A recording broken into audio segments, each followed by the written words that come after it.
Hello friends, बहुत बहुत स्वागत है आपका इंग्लिश एडवांटेज की ऑनलाइन क्लासेस में। फ्रेंड्स, इस वीडियो में मैं आपको एक क्लोज टेस्ट के बारे में बताऊंगा।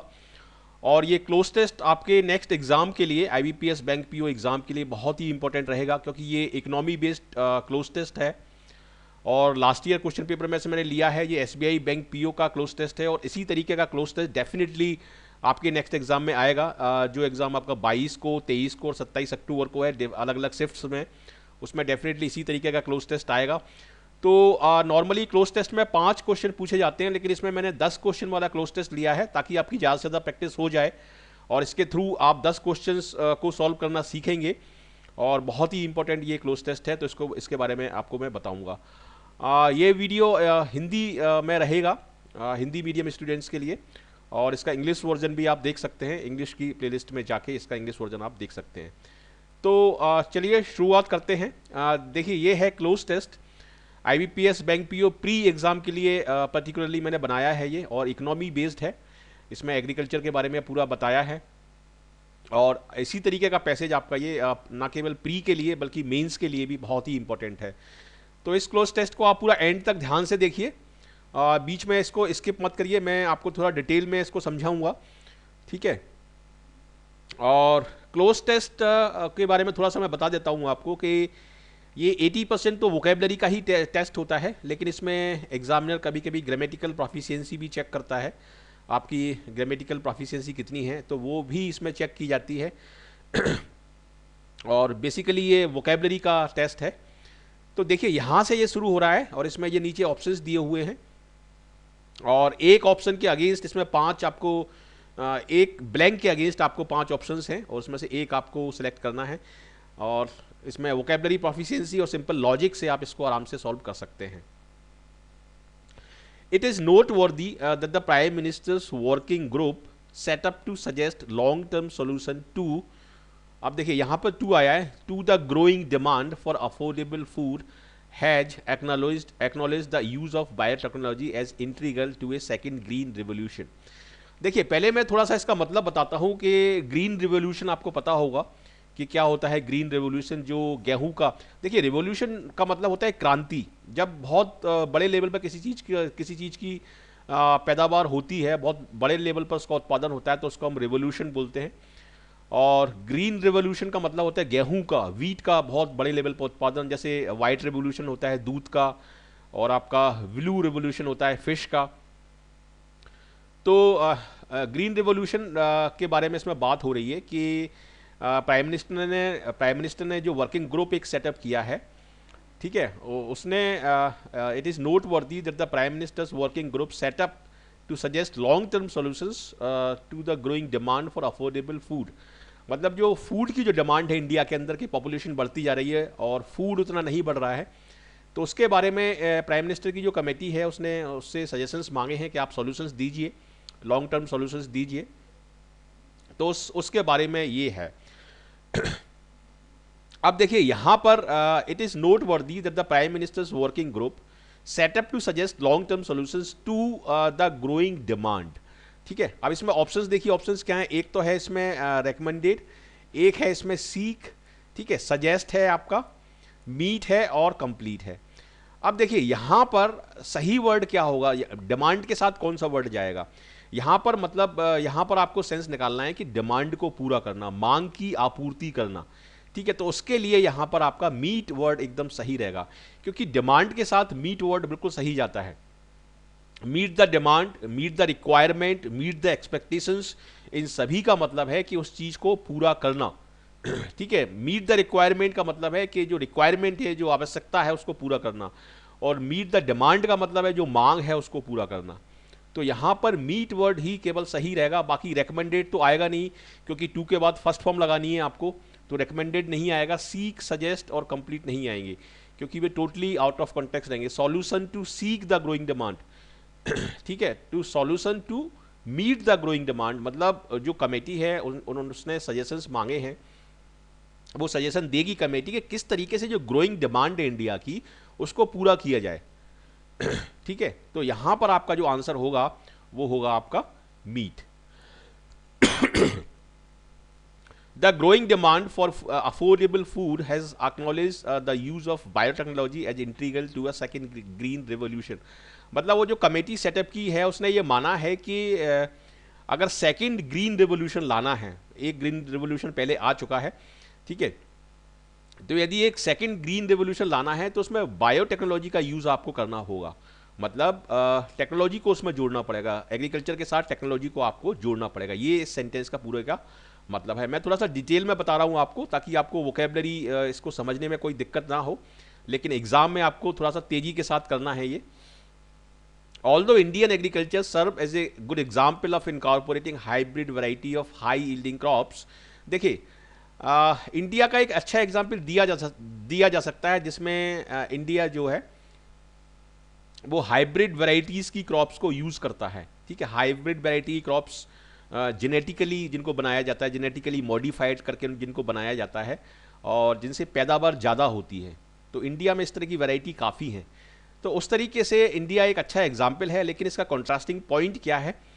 The attitude towards genetically modified और transgenic food has been sceptical. लेकिन इसकी तरफ जेनेटिकली मॉडिफाइड फूड की तरफ जो एटीट्यूड है नॉर्मली गवर्नमेंट का जो एटीट्यूड है वो स्केप्टिकल है, वो डाउटफुल है, वो सही नहीं है, मतलब पॉजिटिव नहीं है। स्केप्टिकल का मतलब होता है, ये जो स्केप्टिकल वर्ड यहाँ पर दिया हुआ है इसका मतलब होता है डाउटफुल। ठीक है, BT cotton is the only crop currently approved for India.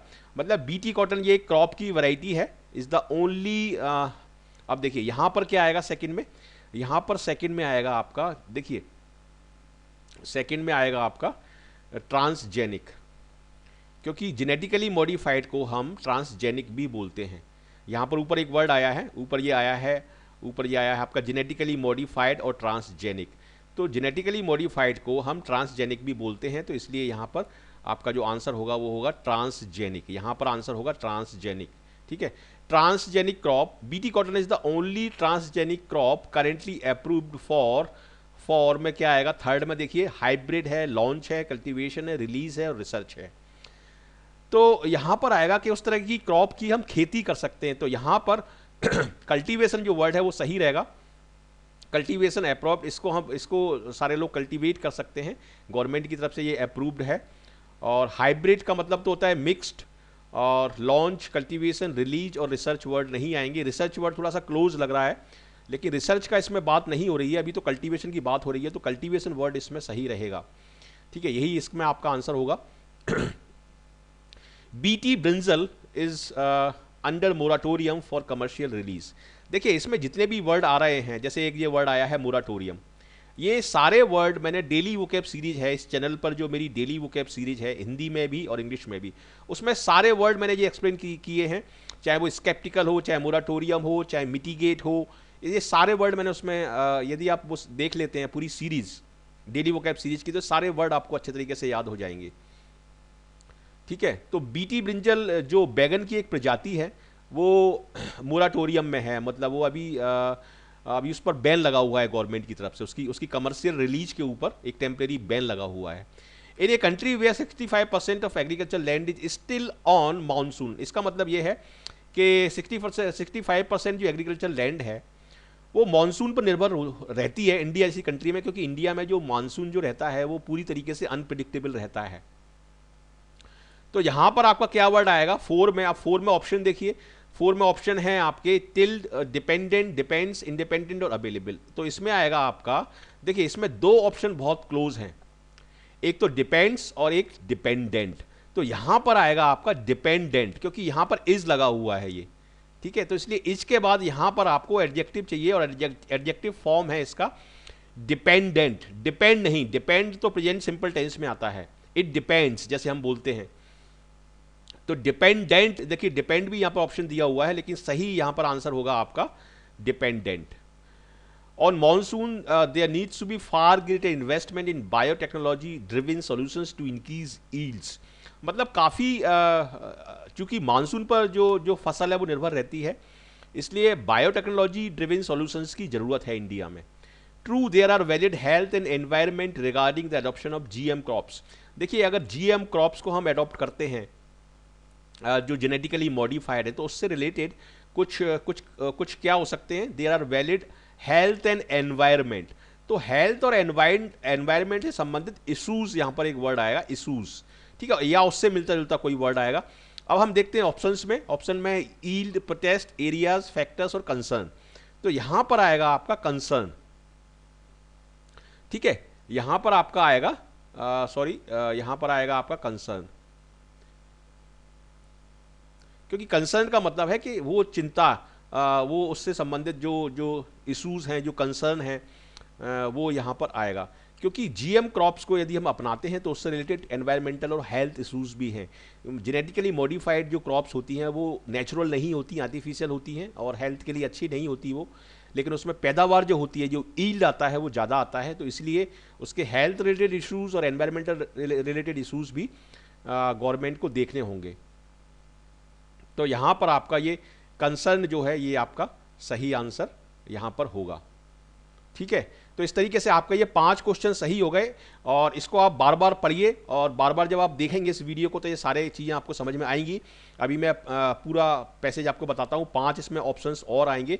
तो इस तरीके से इसको आपको करना है, सिंपल लॉजिक लगाना है कि कहाँ पर कौन सा वर्ड आएगा, और वोकेबलरी की तो प्रोफिशिएंसी डेफिनेटली आपकी होनी ही चाहिए, तो उसके अकॉर्डिंग आप इसको सॉल्व आराम से कर पाएंगे।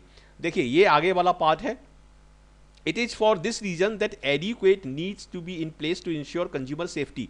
मतलब यहां पर यह बोला जा रहा है कि जीएम क्रॉप्स को ठीक है हम अपना लेंगे, लेकिन जो कंज्यूमर सेफ्टी है उसको हम कैसे इंश्योर करेंगे, उसके लिए क्या चीज़ों की जरूरत पड़ेगी, ठीक है। It is for this reason that adequate, अब यहां पर आपको चूंकि यहां पर नीड लगा हुआ है तो यहां पर आपको प्लूरल वर्ब चाहिए, और प्लूरल वर्ब क्या है इसमें, रिसर्च तो आएगा नहीं क्योंकि सिंगुलर है वो, सेफगार्ड्स, अलर्ट्स, फीचर्स और वार्निंग्स, ठीक है। तो यहां पर एप्रोप्रिएट वर्ड रहेगा सेफगार्ड्स, मतलब सुरक्षा से संबंधित चीज़ों को हमें सही तरीके से अपनाना होगा ताकि जीएम क्रॉप्स को अपनाने से एनवायरनमेंट को कोई नुकसान ना हो और हेल्थ रिलेटेड इशूज जो हैं वो भी नहीं आए। तो इसलिए यहां पर वार्निंग और अलर्ट्स ये सही नहीं रहेंगे। यहां पर हम सुरक्षा की बात कर रहे हैं, कंज्यूमर सेफ्टी की बात कर रहे हैं, तो इसलिए सेफगार्ड्स यहां पर सही वर्ड होगा और यही आपका आंसर होगा। But an rejection of genetically modified food would be to the country's food safety. इसका मतलब क्या है, मतलब हम जीएम क्रॉप्स को अपना सकते हैं, उनको थोड़ा सा सोचना पड़ेगा, हमें हेल्थ और एनवायरमेंटल इशूज के बारे में देखना होगा, लेकिन रिजेक्शन वर्ड दिया हुआ है, रिजेक्शन के साथ क्या आ सकता है यहाँ पर, रिजेक्शन के साथ देखिए एक्यूरेट, एब्सर्ड। अब देखिए यहाँ पर एक सिंपल सा लॉजिक लगा दीजिए आप कि एन दिया हुआ है, ठीक है, बट के बाद एन दिया हुआ है तो यहाँ पर आ बॉबिल वाला वर्ड आएगा, तो आ बॉबिल वाले वर्ड इसमें हेस्टी नहीं है, बाकी सारे वर्ड हैं एक्यूरेट, एब्सर्ड, ऑनेस्ट और आउटराइट, ठीक है। तो यहां पर आपका आएगा आउटराइट, क्योंकि आउटराइट का मतलब होता है एकदम से या पूरी तरीके से। तो एकदम से हम यहां सेंटेंस कहने की कोशिश कर रहा है कि एकदम से हम जेनेटिकली मॉडिफाइड क्रॉप्स को रिजेक्ट नहीं कर सकते, वो देश के लिए और सोसाइटी के लिए यूजफुल भी हो सकती हैं, केवल हमें उनके सोशल इशूज और एनवायरमेंटल इशूज को देखना होगा। मॉडिफाइड फूड वुड बी, अब देखिए यहां पर टू लगा हुआ है, तो टू से पहले कौन सा वर्ड आएगा, टू से पहले जो वर्ड आएगा वो होगा आपका डेट्रीमेंटल, ठीक है। तो यदि हम टोटली रिजेक्ट कर देते हैं मॉडिफाइड क्रॉप्स को, जेनेटिकली मॉडिफाइड क्रॉप्स को, तो वो डेट्रीमेंटल रहेंगी कंट्री के लिए, हार्मफुल रहेंगी, क्योंकि कंट्री की डिमांड पूरी नहीं हो पाएगी। कंट्रीज फूड सिक्योरिटी, कंट्री की जो फूड सिक्योरिटी है उसको आप फुलफिल नहीं कर पाएंगे। Given the huge deficit between demand and production. Deficit का मतलब क्या होता है, डेफिसिट का मतलब होता है जैसे इकोनॉमिक्स में अगर देखें तो इनकम ज़्यादा है और इनकम कम है और खर्चा ज़्यादा है। सपोज इनकम है आपकी 100 रुपये की और खर्चा है 120 रुपये का, तो आपका जो डेफिसिट होगा वो 20 रुपये का होगा इसमें, ठीक है। इसको हम बोलते हैं डेफिसिट, मतलब प्रोडक्शन और डिमांड में या इनकम और एक्सपेंडिचर में जो डिफरेंस होता है, एक्सपेंडिचर ज़्यादा होता है और इनकम कम होती है, तो उसको हम बोलते हैं डेफिसिट। तो अभी डेफिसिट है इंडिया के अंदर कि प्रोडक्शन कम है और डिमांड ज़्यादा है, क्योंकि पॉपुलेशन जो है वो ग्रो कर रही है, तो इसलिए जेनेटिकली मॉडिफाइड क्रॉप्स की हमें ज़रूरत है। There is an urgent need to adopt a approach. अब हमें किस तरह की अप्रोच को अपनाने की ज़रूरत पड़ेगी ताकि क्या हो, ताकि जो कंट्री की जो डिमांड है वो भी पूरी हो जाए और एनवायरमेंटल और हेल्थ इश्यूज़ हैं वो भी टैकल हो जाएं। तो उस चीज को हम बोलेंगे कंप्लीट अप्रोच, या उसको हम बोलेंगे हॉलिस्टिक अप्रोच। ठीक है, हॉलिस्टिक का मतलब यही होता है कि सारे पर्पज जो हैं जो वो भी पूरे हो जाएं अपने, और उसका कोई नेगेटिव इम्पैक्ट ना हो, तो उसको हम बोलते हैं हॉलिस्टिक। और इसमें थॉटफुल नहीं आएगा, बैलेंस आ सकता है, लेकिन बैलेंस में ईडी होना जरूरी है, बैलेंस्ड अप्रोच हम बोलेंगे। हाइब्रिड अप्रोच कोई चीज़ नहीं होती, हाइब्रिड अप्रोच, और मिडिल अप्रोच भी कोई चीज़ नहीं होती। तो इसीलिए इसमें हॉलिस्टिक अप्रोच टू एग्रीकल्चर इसमें एकदम सही रहेगा। अब यहाँ पर नेक्स्ट पैरा में ब्राज़ील का एग्जाम्पल दिया है। ब्राज़ील जो कंट्री है, Brazil serves as a good example. Over the last 40 years, the South American nation has scripted an agriculture revolution in the dry plains of the country by providing basic inputs on a large scale and vigorously adopting GM crops. मतलब Brazil जो है वो बहुत बड़े level पर और बहुत तेज़ी से GM crops की खेती कर रहा है। So there is no reason why India can't do it. तो इसमें आप देखते हैं, इसमें एग्जाम्पल क्या है, replicate, test, condemn, overcome, stimulate. तो इसका मतलब ये है कि ऐसा कोई कारण नहीं है कि ब्राज़ील इस काम को कर रहा है और इंडिया उस चीज़ को कॉपी नहीं कर सकता। तो यहाँ पर आपका वर्ड आएगा रेप्लिकेट। टेस्ट वर्ड इसलिए नहीं आएगा क्योंकि जीएम की क्रॉप्स की टेस्टिंग तो ऑलरेडी हो ही चुकी है, केवल रेप्लिकेट वर्ड आएगा कि ब्राज़ील जो कर रहा है उसको हम रेप्लिकेट कर सकते हैं।